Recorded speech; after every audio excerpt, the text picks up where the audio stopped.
the worst risk with feedback is not even that you are getting feedback that's hard to accept. It's that you're not getting it at all.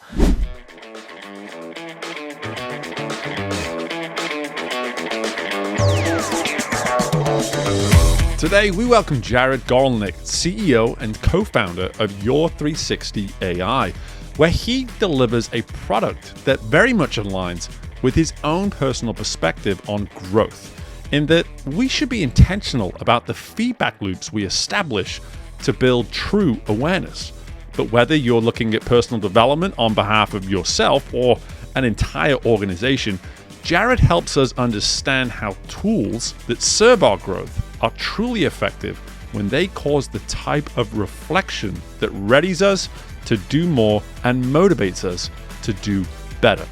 Let's find out what it means to Jared Goralnick to be growth ready. Hello and welcome back into the most recent installment of the Growth Ready podcast. I am very much looking forward to having our guest join us today and for us to really dive into worlds that I personally could stand to learn something about. And I'm just gonna put it like that, position it like that, because before I go any further, Jared Goralnick, before we can go any further, you know that there is a question that you have to answer, that everyone is asked to answer. And that is, what does it mean to you to be growth ready? Well, thank you so much for having me here, Steve. To me, being growth ready is two things. It's about having control over your energy and clarity for where to go. So when those two things are right, it means that I'm treating people the right way around me. I'm not being too reactive, and I have the right kind of vibe and energy. And it means that the way I'm spending most of my day feels aligned with how I want to. So how I show up at work or how I spend time with my kids, it feels a certain way when I have that right energy and when I have that right clarity. So that's what growth ready means to me. What I love about that is that, here you are using two C words, control and clarity. And immediately my mind just goes to, there must be a sense of just composure that comes with that. Like another C word immediately just kind of jumped out to me as you were saying, like if someone is controlled with their energy and clear on where it is they're trying to go, there's a sense of composure that must come with that. And I'm curious, like, how does that word resonate with you? It just, for whatever reason, it came to me and I felt the need to share it. Does that resonate with you in terms of maybe what you're striving to achieve when you think about those two ideas? I think that I would love to think that I have the right composure, but I would say that the two things that I chose that I labeled for growth ready are more for me to feel a certain way in terms of how I am able to respond to the world and whether the things that I'm doing feel right. Whereas composure to me, at least a little bit, feels a little bit more how other people are perceiving me. And I could be wrong about my interpretation of that word. But like, I guess you could say internal composure is exactly what I want. So maybe in that way, if I have the right energy, that I can feel like I'm walking through life the right way. But I want to just be careful that it's less about other people seeing me that way and more that I have that energy to myself. I love that caveat because I think that is, I think that's going to allow us to go in a certain direction with the conversation as we navigate this, because to prioritize the control and the clarity more so for you than it is for maybe the outcome of how it's perceived. I'm fascinated by that. But before we go forwards and stay in the present with all of this, when you think of this perspective you have around control and around clarity, where did that originate? Where did that come from in terms of the way you just answered that question? And if you look back on the years of your own personal growth, when was it that you started to maybe put a value on those sort of things? Yeah, great question. And just to clarify one piece, when I say control, I mean control of energy. It's less about all the control in my life, and it's more that I have that capacity to react appropriately to things because I got the right amount of sleep, or I'm doing the right amount of exercise, or the right people are around me for me to feel grounded. That's what I mean by control, or really by managing my energy.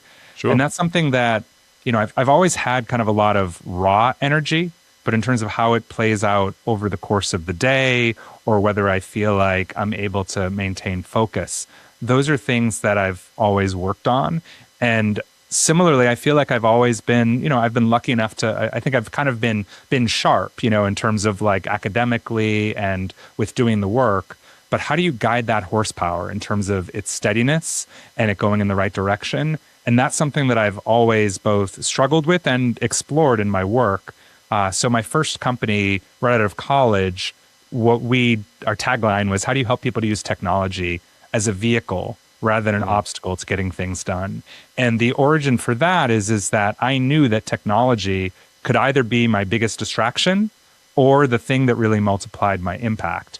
So I started to build systems for myself and started to write about these systems and then started to teach on these kinds of systems. And that's really been something that I've continued to do through several chapters of my career. But it really starts for me with that knowing that I have a lot of kind of strength or power or energy or whatever you want to think, and maybe a nice brain, but like if you don't have clarity for where you're going, and if you don't feel like you can show up consistently and with the right energy, then to me, that whole kind of engine is not going to get you where you want to go, and you're not going to feel good about that journey. And to me, in some ways it's even less about the destination. It's more that I just feel good every day on that journey, that I'm doing what is right in terms of alignment with my own values, and that I'm able to show up for people in a way that I feel is, additive and positive.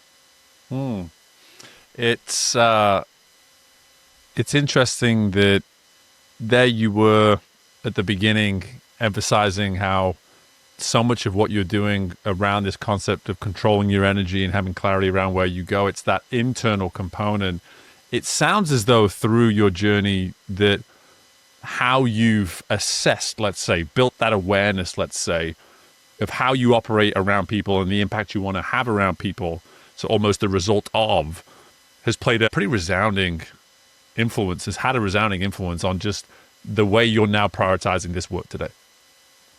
Yeah, I completely agree. And I'm not sure if this is where you're going with it, but I've always paid attention to the inputs and paid attention to sort of the things I can control, because I've seen how it reflects ultimately in what that leads to from an outcomes. So just to put it clearly, like when it comes to my health, I was very early to kind of the quantified self movement and understanding my sleep and ultimately understanding my body fat, or understanding and ultimately like continuous glucose monitoring. But the reason why I did that was less about specifically how I looked and more about either how I felt or how I wanted to be able to continue to kind of support having young kids that will eventually be older and being able to have the right, relationship to them in terms of my health. So to me, I've always measured or taken advantage of some kind of feedback loop in terms of understanding how whatever that thing that was either happening with my body or how I was spending my day, what did that ultimately translate to in terms of how I showed up, or how did I feel that's going to relate to the long term? That's been something that has been consistent with me, that I've always paid attention to it, because I guess I've just kind of always felt like I have to be intentional about this, because I don't think that, like, while I'm wired for that energy and maybe for some of those brains, I don't think I've been wired to just naturally make the right decisions. It's always felt to me like it's had to be conscious. So having that feedback loop has always been important to me in terms of, being part of those systems for me to live that good life, that life that aligned. Yeah, I think the term feedback loop is something I hope our listeners pay attention to here, because the way I'm understanding you're using this is that feedback loop is to help you better control, again, back to that notion of energy, better control an energy that otherwise would be left, if left alone, could create a little bit of chaos, could create a little bit of, and I'm just curious, when I say that, I see you respond a little bit. Were there some early signs of that? Were there some early lessons that, hey, if and when that energy doesn't have a healthy feedback loop, this is the result of that? Yeah. I think growing up, I struggled, whether it be with friendships or social situations, or just kind of how to how to treat people. And I don't mean that I was particularly bad, but it felt to me that there were things that were natural to other people. And I just became very kind of aware, almost looking at myself from the outside in terms of, well, what does it mean to fit in, and what does it mean to do what's right? Like I've never, like I look at my wife who can show up in any room. She's a fundraiser. She's really good at her job. And in any room, she can make people feel special. But she's not doing it as a gimmick. It's just that that's intrinsically who she is. People want to be around her. People reach out to find time with her. And I feel like for me to have even a small bit of that, it's something that is more learned. So I think because I saw that socially for myself, and I saw also that a big part of kind of regulating my energy was actually running. That was kind of my meditation and my grounding. I started to, I just very much saw from the very beginning that there was both a physical kind of feedback loop or physical thing I needed to do to ground myself and to have that foundation, as well as understanding how I was showing up with other people. I can be very quick to respond. I can have a great opinion, but that doesn't mean, when I say a great opinion, it might sound smart, but that doesn't mean that it's right to share. And I think that's something that I've always just had to kind of look from the outside and understand, hey, is this the best way to apply that energy and to apply those insights so that it can be effective? And effective doesn't mean being right, of course. Effective means, how do you get the best, outcome in that relationship or in that company or product? Effective doesn't mean being right. I think, and what I love about everything so far that you've shared with me is how just wonderfully relevant it is to the work that you've done and continue to do today. And that your own story, and this is one of my favorite things about getting to know people through the interview as opposed to getting to know you almost too well before the interview. Like I like to learn as our listeners learn. And so for me, here you are doing so much work today around this notion of feedback. Like feedback has been a real motivator for you in your work. And I want to kind of leave it there and now hand it over to you. I'd love for you just to educate our listeners now on the work you've done around just the concept of feedback as a whole. Well, thanks for that opportunity to share a bit of the work that I'm doing. So just to ground folks in feedback, sort of in that quantified self world to how I got to where I am. So there's a lot of feedback that one can capture from the outside, from observation, whether it be, in the sports, like your split time or something, or whether it be today with AI, it's actually really easy to look at the transcript of this meeting and figure out whether I interrupted you or whether it, maybe I spoke too much, right? And you can similarly apply that across documents. I mean, we suddenly have access to somebody that is paying attention to us from the outside and telling us things. That's really, really powerful. And it's been useful for me, for certain, in my career with AI and with other tools. But what has always been the most impactful for me in terms of the unlocks in my career has always been when someone shared something with me, some perception that really helped me to see that the role that I was playing in that setting needed to be different, or the way I could contribute could be different, or here's how I need to operate if I'm at this level. That type of feedback, or the encouragement to continue what I'm doing and lean in more, those types of things had so much more of an impact on me than any kind of particular skill I developed. So when I think of the world of feedback, I think of it as sort of this, there's the observational data, which everybody is steeped in now with AI and transcripts and such. And then there's perception feedback. And that's the world that I'm now operating in, is how do you bring that type of feedback, the most useful feedback from the 5 to 10 people who know you best, to you in a really accessible and actionable way. Gosh, you have me right where I want me. It sounds kind of strange to say it like that, but because for me, I personally feel as though this is a topic that is so important for us to discuss around just the general idea of growth, is that this idea of perception feedback and how so much of the way in which folks relate to feedback is based on typically bad experiences of exactly that, of perception being the feedback And that perceptive feedback then be the driving force behind change too. And that's what is really scary about perceptive feedback for me. And again, I get to see this in my work all the time.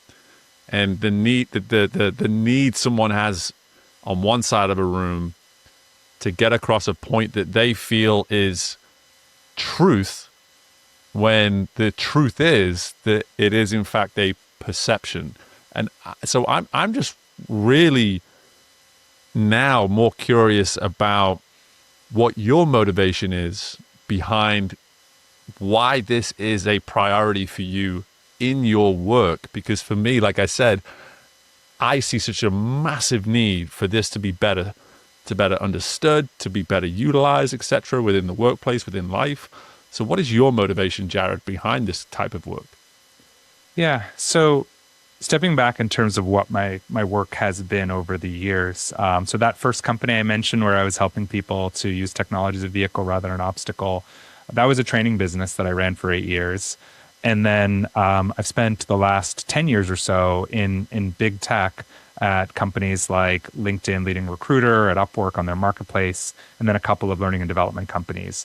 And really the through line for all of that is my passion is how do you help people to be the best version of themselves at work?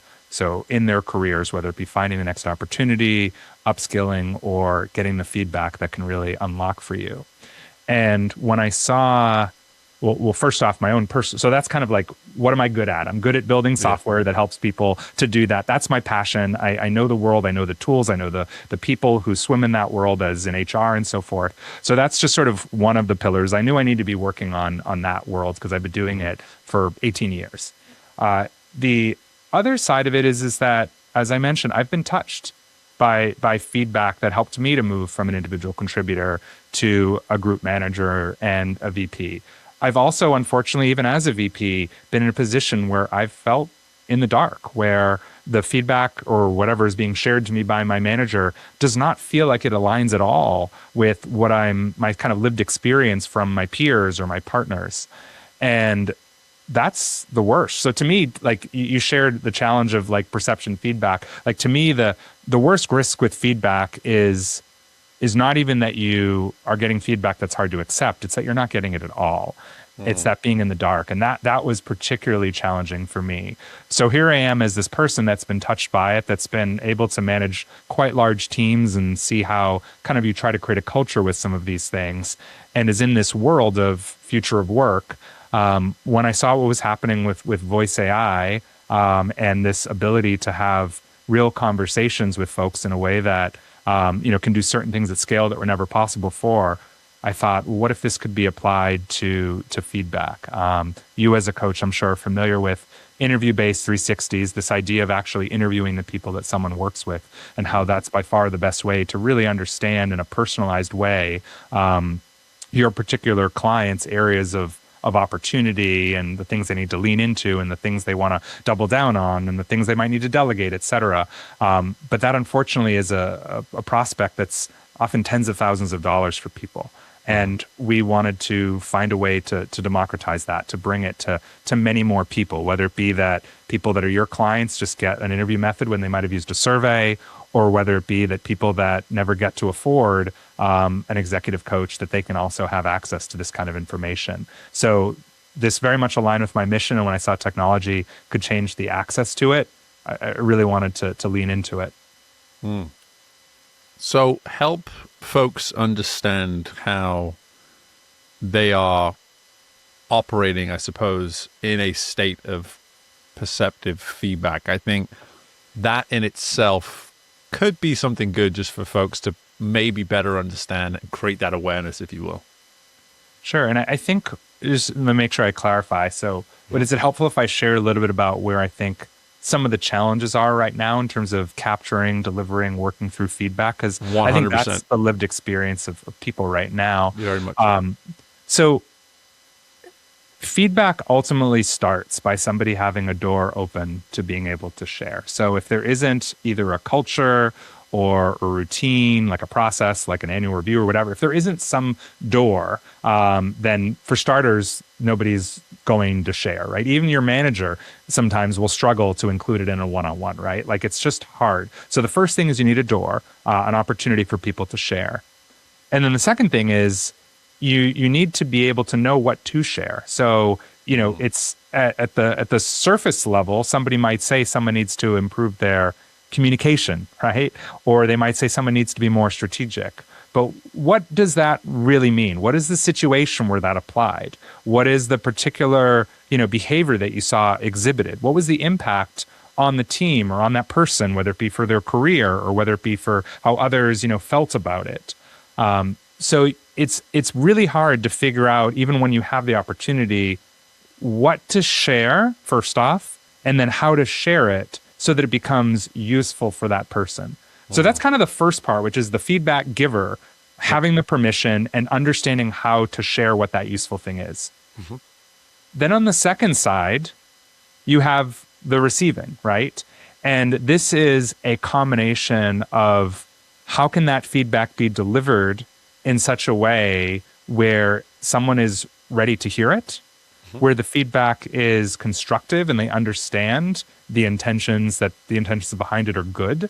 And ultimately, how can they also work with that feedback so that instead of having a weight on their shoulders, they have a path forward? And by the way, one of those path forwards is to choose not to accept it, right? Because some feedback, it matters, and some feedback doesn't. So like what my product does in that regard, just to put a pin on it, it's like synthesizing patterns as opposed to just finding one-offs. If one person has a bad experience, that doesn't mean that that's something you need to work on. That's one of the layers. But also when you get feedback, you can always, people process tools, right? It can be something you need to work on. It can be something you need to build a process around. It can be something you delegate. There's different ways to take things. It doesn't all have to be the hardest stuff, which is of course to change our behavior. So those are all those pieces, from how there's that door, how it's captured, how deep it is, to ultimately how it's delivered and how somebody, feels with it. So that's really ultimately the product that we have built, is in that world of trying to make it really easy to do all of those things. What I really appreciate about everything you're saying here, multiple things, but above all is, for our listeners' sake, is how they understand the two sides of feedback. That this is in fact a two-sided concept. I think sometimes it's the information that gets the focus.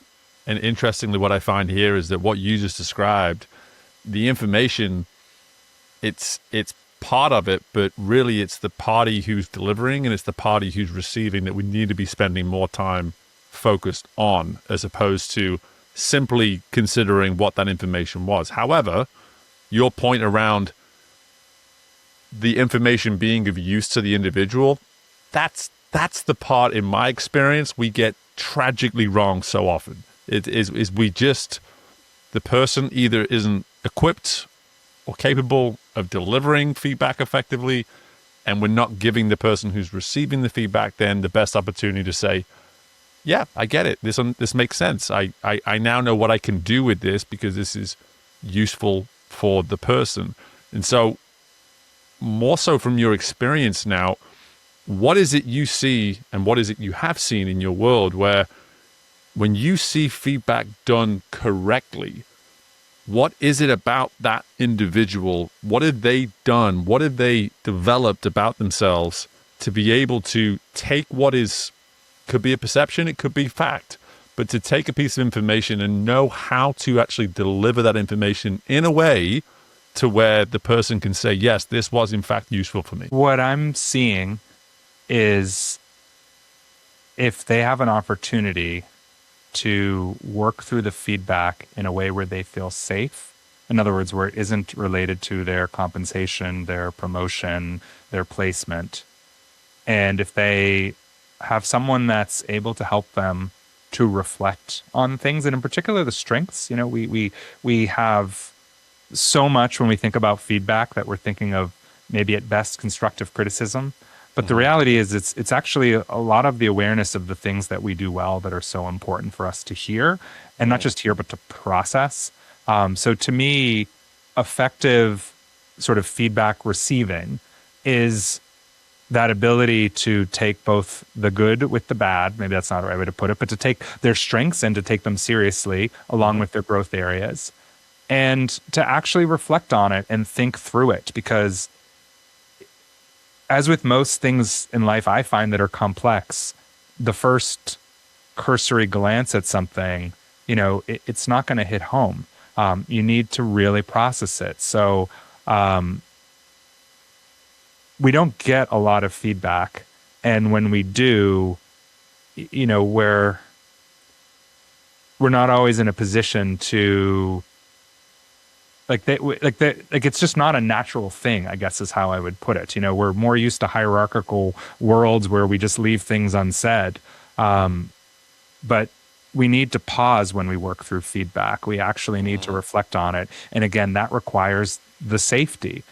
So that's what I find with, when people are working with coaches or they're working with our voice AI, is that they're having that space to process. And I think it's just really important. The reason why I was getting into this, the fact that it's not common is that it's once a year or a couple times a year that we're often going to hear something really deep. And we're just not wired for it. We need the help to go through it. I really strongly believe that it's not just a skill. We can be coached to learn how to say thank you for that feedback, which we're going to get often from our manager. But in terms of truly processing things, especially if you're processing a lot at once, having an expert who understands what you're feeling and can place it in context, it's just so valuable. Yeah. And what I really heard come through there is, as you were speaking more so to the need for us to share strengths, is that you used the word awareness, like create awareness to strengths. And I heard this sort of pathway of awareness should allow for processing, which should allow for reflection. And that's the safety piece, is kind of what I just heard. Is that is that accurate, you think? I think you put it really well. And any kind of developmental journey starts off with awareness, and that even goes back to the sports before. If you're trying to improve your time, know where you start, right? Know what some of those inputs are, and it's really important for people to start there. And on strengths, I'll just add, what we see is that people often are breaking down and struggling to work through their strengths because there's often these self-limiting beliefs that we have that we've never let ourselves get through and to actually accept. But those are really, really powerful for us to take to heart. And those are also the foundation on which we're going to work through whatever those growth areas. Yeah, it two things come to mind just now.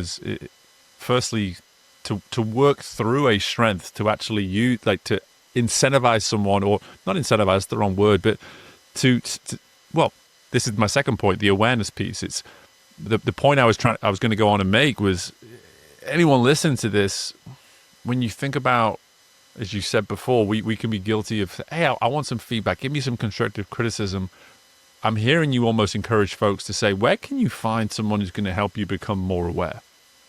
Just start there. Just who do you have in your world that's going to go, let me grant you some greater awareness in this moment. Let me help you maybe see what you're currently unable to see. I'm not going to try to diagnose it to the point where I give you the 5-step process beyond here. I'm just going to help evoke the awareness to begin with, because now we get to, as you were just saying there, this notion that if we can do that, we can then encourage someone to embrace their strengths and understand that maybe there's still so much more room for growth within the strength, never mind the area that they need to improve. But to your point, to hear you say work through the strength, I'm like, oh, that really resonates with me, because in my world of coaching, that's all I experience. People may be surprised to hear that, but I see it every single session in some way, shape, or form is almost an acceptance that a strength has gotten to where it's gotten to and it no longer needs our attention. And it's like, oh, no. Oh, no. Like this thing is still very much in evolution. It is in growth. The same way that area that you've maybe become aware of now needs more attention because let's say it's a blind spot, for instance. Like I am fascinated by that idea. And I think just what you brought to me now, I want to encourage our listeners with, but I want to just really pass it back to you. I can see your mind thinking while I'm talking. And so I just want to better, I guess, understand from your own perspective is what is it that you're maybe, if we have people listen to this right now and saying, yes, I need more of this in my life, Jared, like what is it people need to be looking for, or what is evidence that they've got somebody in their life maybe that could be a catalyst for this kind of thing that we're talking about, I guess? Yeah, I think it's less difficult to find the people and more to find a way to put them in a position to share, to have that door opened. And what I mean by that is there's a good chance you know who are the people that you interact with most at the office, right? Like if you're a product manager, it's your engineering counterparts and your designers and so forth. If you're a sales enablement lead, it's going to be the sales directs and, maybe how you intersect with marketing and so forth. And so those I think are less difficult to capture those, who the people are, but finding a way to get that feedback, I think, is where more people struggle, because usually this is only it's a cultural thing, or it's a process thing usually at organizations. So I'm obviously coming at this with a tool that fits within certain cultures to help them to orchestrate capturing and delivering feedback. But ultimately, it is a matter of engaging with those folks. And if there isn't such a tool, people are very willing, I've found in my experience, to sort of support you as peers and mentors to help. I do think that it's harder in that situation for people to share, whether it be knowing what to share or how to deliver it, and you might not even know what to ask. So thankfully, you can ask your favorite LLM to give you some ideas on how to hold those conversations. But ultimately, I do think there's a lot of value in working with either a coach or a tool, because if you have someone neutral in between, then you have that safety on both sides, and you have that translation of what somebody intended to share to how something can be delivered effectively. I think that is a good use for technology. But it does start with knowing who those individuals are and opening a door. Yeah, we're a growth-minded podcast. It's right there in the name, and with growth, we imply future focus. We're encouraging people to look into the future and say, okay, what can I do differently? What must I consider that I've maybe never considered before? And it fit, like, between your stop at LinkedIn and Upwork and some of the other areas that you've been. It feels as though your career has been based around being a part of products that are setting the course for the next chapter of the workplace, if you will, of where we're going and how we're going to get there.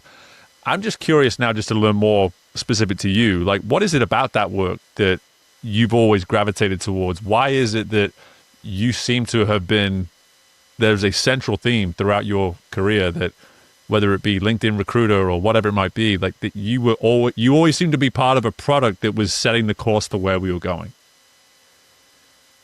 I think it comes back to me recognizing that the version of myself that I am today is somebody that I've kind of crafted and created, as opposed to just sort of how I've naturally come out. And I've always wanted, because I've recognized that and put so much energy into it, I've wanted to share the lessons learned or be part of products that can help other people in that area. Now, I think just as a starting place, I needed to work in something where I felt really aligned in terms of it being for good. So I could see myself in another life being in non-for-profit or similar. But since I've already put so much of my own energy into how do you live that kind of intentional life, how do you find the tools for yourself and the systems for yourself, I've just always sought out ways to do that. So in some cases in learning, in other cases in my career, it's been around personal productivity and collaboration. But it is always has been like technologies. I mean, I was coding when I was 7 years old. Like, I've always been really deep in it. So it's always been kind of like a toolkit that I've had access to. So if I have access to that toolkit, what can I do with it that doesn't make technology this thing that sucks you in, but ultimately makes something that, helps you to live the life that you want to live. That's really been my passion. And for some time now, it's been about, again, how do you show up at work? How do you improve your career? This sounds like something that also falls under that. We're not wired that way. It's not common. You were referencing that. And so why do you think these areas, whether it be what you've just shared with us there in terms of how you've created who it is you are, or our ability to solicit and provide feedback, etc., like what is it you've learned over the years that suggests that we're not wired this way, that this is more uncommon than it is in fact common? I mean, it's hard for me to know if I were living 500 years ago, whether some of the better habits around how we regulate our days and our relationships would have just been kind of out of the box in terms of being around a smaller community, going to sleep when the sun goes down or whatever. But today we're clearly in a world where, people are using social engineering and technology to try to, give us those hits of dopamine and ultimately pull us into things. So I think that today's world, there's a lot of people really utilizing, unfortunately, the best of science and medicine and technology to try to bring us into things that may not be evolutionarily or, like align with who we want to be. So I think that that's something that everybody is experiencing right now. Like, I just don't know to what extent this would have been necessary a long, long time ago. I'm not saying that in theory that quality of living or access to healthy food or other things aren't substantially better. But I think in terms of how we spend our day, the choices that we have, the freedom and flexibility that we have, I think that's hard for people. I think it's hard for me. And I think we all, look at what's going on and bringing AI and how that's once again changing our days and our workflow and potentially how we see ourselves in terms of our careers. With these kinds of changes that are happening, I think we need to be intentional about how we spend our time. And there are some people that are just naturally good at saying no to things and closing their laptop and all those things. But again, I've struggled with that. So when I figure out ways to help, whether that be through feedback or systems or otherwise, that to me feels like just a really good use of my time and my skills. Yeah, and I really appreciate you just sharing. And I think that's a key message that I'm hearing in this is, just because you're prioritizing the crafting and the creating of who you are, just because you're now trying to specialize and creating a product around the idea of feedback and the importance of it, it doesn't mean that any of that comes easy to you. Like, I think that's always the easy assumption, is that because this is important to Jared, it comes easy to Jared. It's like, well, why is that? Why should that be? Why can it also be difficult for you and also be something that matters to you at the same time? And I'm so glad that you allowed us to understand that, because I think that's always important in these episodes where we have, we dive deeply into this notion of feedback. We present this idea that to craft and create this version of who you are, who you're capable of becoming. At the surface, yeah, it sounds inspiring. It sounds like something you would see on an Instagram reel, and it pulls you in, and you're 5 minutes later, you're in this deep dive into why you should invest in yourself and make yourself the priority, etc. But at the heart of it, all of this is work. All of this is hard. None of this necessarily, well, to most of us, none of this comes second nature. And I certainly put myself in that arena too. And I'm curious, just like, we don't really get into AI much on this show, but this seems like too good an opportunity to turn down. And so I'm curious, like, what responsibility do you feel as someone who's bringing this product to market in AI around a concept that, like you said, it is kind of foreign for whatever reason? We don't do it well when it comes to this idea of feedback. Like, what responsibility do you feel around the use of AI for good, for lack of a better term? Because again, that's kind of the thing, right? People are still like, AI scary. So it sounds as though what you're trying to do is use AI for good. So what responsibility do you feel around that? Yeah. I think with AI, we have the opportunity to do more or to do better. We have an opportunity to be more human or to just kind of totally delegate and step away from things.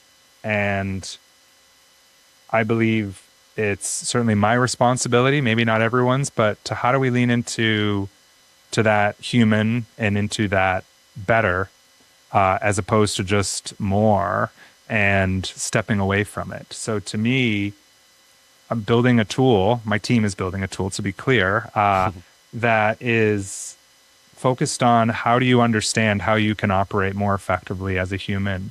How is it that you can create kind of an environment for your team? You know, this is ultimately leadership development at scale.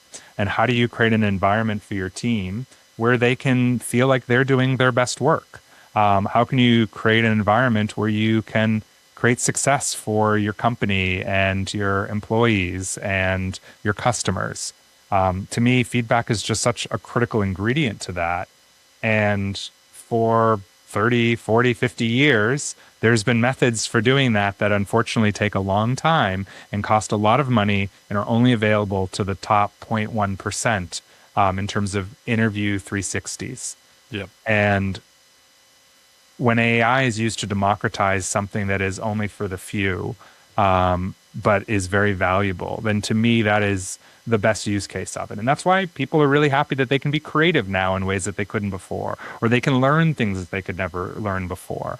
Like those to me are exciting, really exciting use cases. So I do have a responsibility to try and stay in some of those lanes to multiply the impact and the access, as opposed to narrowing it or just helping the rich to be richer, if you will. Like that's not why we're doing this. We're not trying to replace the $30,000 thing with the $300 thing. We're trying to bring that $30,000 quality at $300 or something to, you know, hundreds or thousands or ultimately millions of people that didn't have access to it. So that's how I think about that responsibility.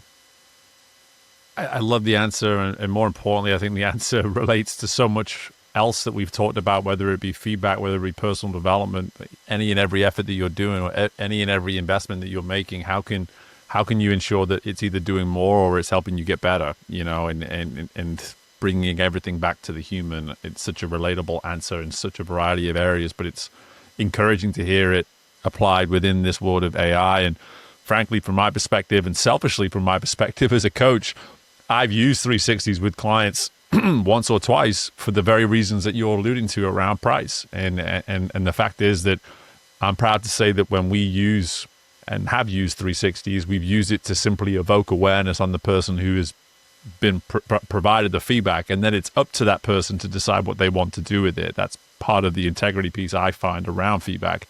However, I think knowing that there is a product like this that is out there that is potentially going to be able to allow something like this to be accessible to the many is huge. And how we then use it, that's going to be an interesting part too. And that's going to be interesting. Like, how do we make sure that when equipped with this, managers are owning their role, their responsibility in the delivery of and et cetera, et cetera. And so with all that being said, one question I will ask from time to time, especially for someone like yourself who is an entrepreneur, who's overseeing products, like, what does growth look like for you now? Like, what are you trying to do? I'm hearing this at scale, a lot of these kind of words, but when you look back years from now and you think about the journey that you're hopefully going on with the work that you're doing, how will you know you've been successful? What does success for you look like, you think? I mean, for me, success is not simply the awareness that we're hoping to bring to millions of people, but ultimately feeling like they were able to take that information and act on it and get ahead. You know, you alluded a moment ago to this idea of giving the managers the right tools. Like, I know we didn't walk through my product, but like the key of it is that we're delivering the feedback and we're helping to deliver the development plan and helping them to create accountability around them, and to put an environment for that to happen. So to me, a lot of what we're working on right now is all the things that happen afterwards, to help them to have, you know, not just the next steps, but how they can have the people around them support them on that journey.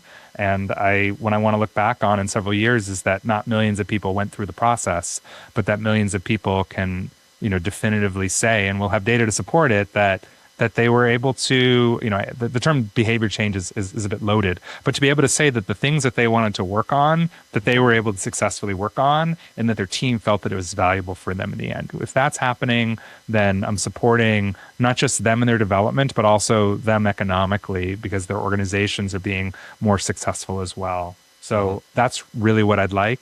And while you didn't ask this question, I'll just imply, like, similarly, I have very similar goals in my personal life, in terms of at the end of the day, this is also how can I be healthy for my kids, and how can I look back upon this time and know that, this was ultimately setting us up financially for the future, but also that I was able to, by having my own business, have enough space to continue to drop them off and to go on hikes and camping and like, it's all about creating a life. And to me, while I don't believe in the whole like work to live versus live to work dichotomy, I think you can have both if you create the right constraints around it. So I hope that I can still, while running the high-paced Silicon Valley startup, not look back upon this time as like the time where I disappeared from my family. Yeah. I'm so glad that you added that piece, because we have plenty of entrepreneurs that listen to this that can never hear that too much, because the one thing I hope the message that never comes out of any of our interviews is that, it's grow at all costs, so to speak. We're not trying to do that. We're not trying to ever emphasize that. And I think what you're alluding to here, what excites me about it is that it rarely do we do an episode where I allow maybe someone to really give us the ins and outs of the product. But when the product is truly serving growth and how we grow and behavioral components to the way in which we grow, like, let's talk about it. So I'm glad that we've been able to do that, Jared. And for me, this is one of those conversations where I simply really enjoy getting to know so much more of the why behind the product, and to hear you speak so passionately about the concept of feedback for the better part of 20 to 25 minutes on the front half of this episode. I'm glad, because we've not used feedback enough. We've not put feedback at the center of any of our conversations really on the show before.